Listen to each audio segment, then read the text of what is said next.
Join us this week as we head back to Panama City and continue doing odd jobs around the boat. I also visit with some of the local doggies from previous episodes.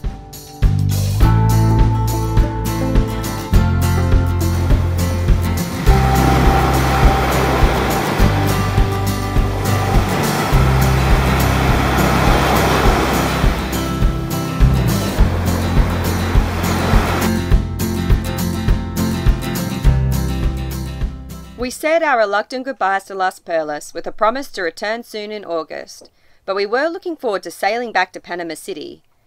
Unfortunately, the seas were so flat and with no wind, we were motoring along for miles. It can be a long and boring drive sometimes, so we decided to use the autopilot again, but we were getting some really funky things happening. We quickly realized our music speaker was actually too close to the autopilot, causing a disruption to the magnetic field. Luckily, with a bit of fiddling and a rearranging, we were soon able to relax and simply admire our beautiful surroundings.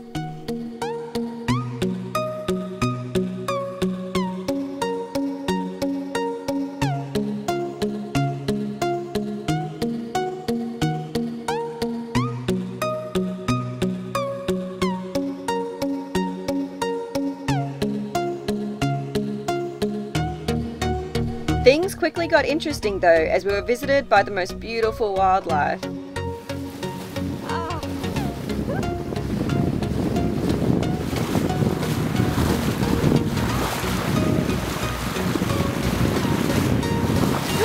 Oh my god!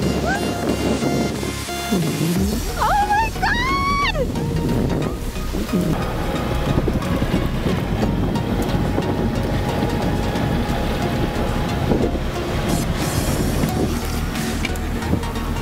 What is he, do you think?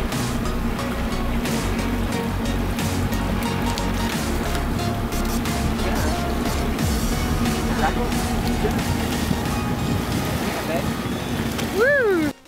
Unfortunately, we lost the tuna, but we were soon pulling into the Bay of Panama City, and we anchored amongst the field of boats and felt very grateful for our new mantis anchor when a storm rolled in that night.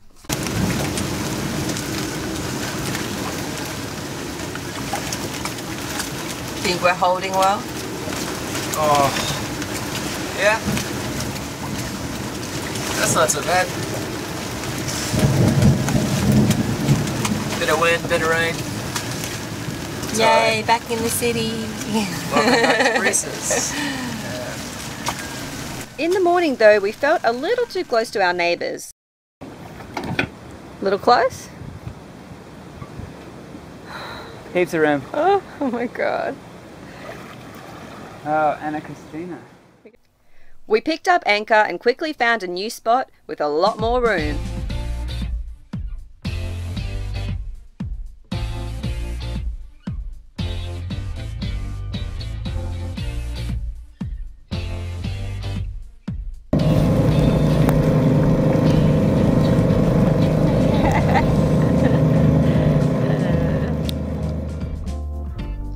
That afternoon we set off for shore. Even in the wind and rain, I will scale some slippery rocks to get these videos published for our online amigos.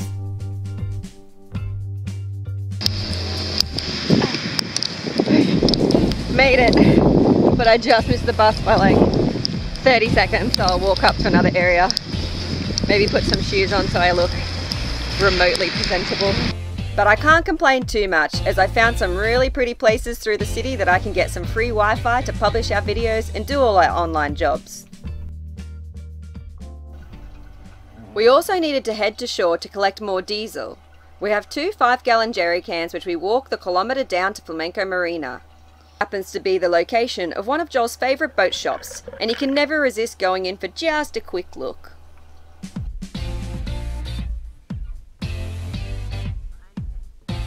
Much to our delight, the new dinghy dock that has been off limits for months has finally opened, so we won't be having to scale the rocks so much anymore.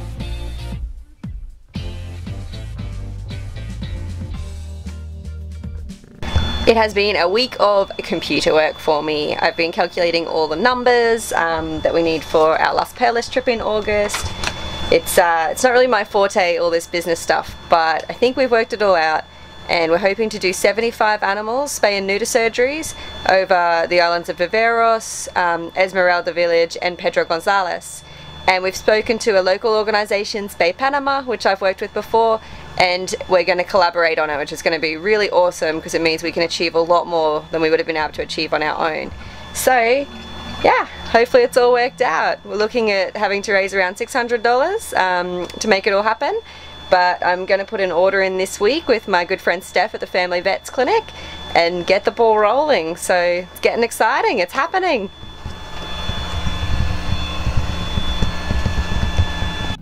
It was also a week of odd jobs on Chuffed. We've been getting a lot of rain, so we rigged up a rain catching system with an old banner, hosing and the through hole we found on board. It's really not pretty, but it does work. Some of our friends told us though that we look like the gypsy boat of the anchorage, and we're protected from thieves since no one will even bother coming on board.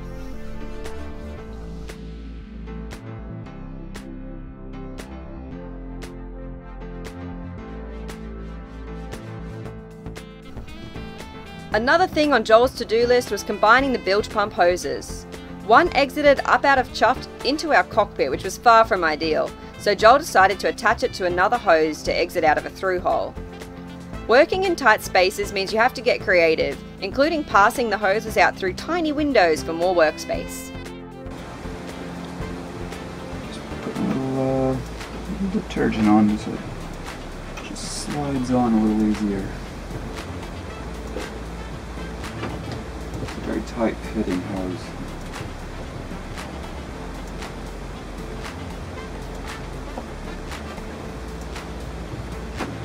Joel has made it so the two hoses connect and exit out through a designated through hole in the hull. We decided it would be fun to have visitors sign Chuffed's interior so we can carry the memories with us wherever we go. I was pretty happy with my design until I saw Joel's masterpiece. Such a show off. Joel's just rowing over. It's like quite late at night. And we had one of the local guys like screaming out to us, Joel, Joel, Joel. And his launcher had run out of gasoline right next to our boat. So Joel's rowing him over to a big super yacht to try and pick up some gasoline. Las Brisas, welcome back to the city.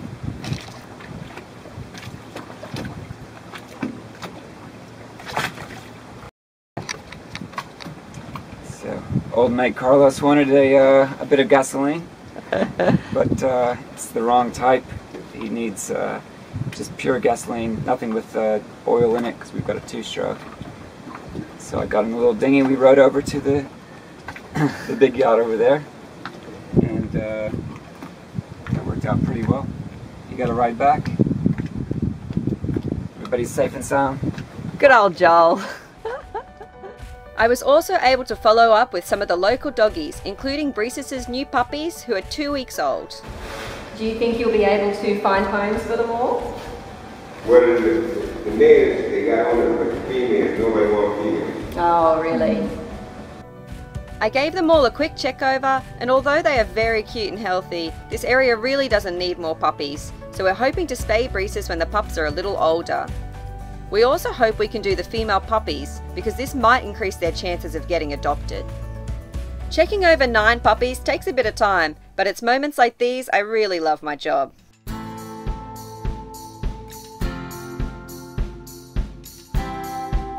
Join us next episode as I head off to the zoo to see our old friend Rio and help save the life of a little owl. On the boat, Joel gets to work recharging our fridge amongst other jobs. Jump on board by subscribing, and until next time, stay chuffed everybody.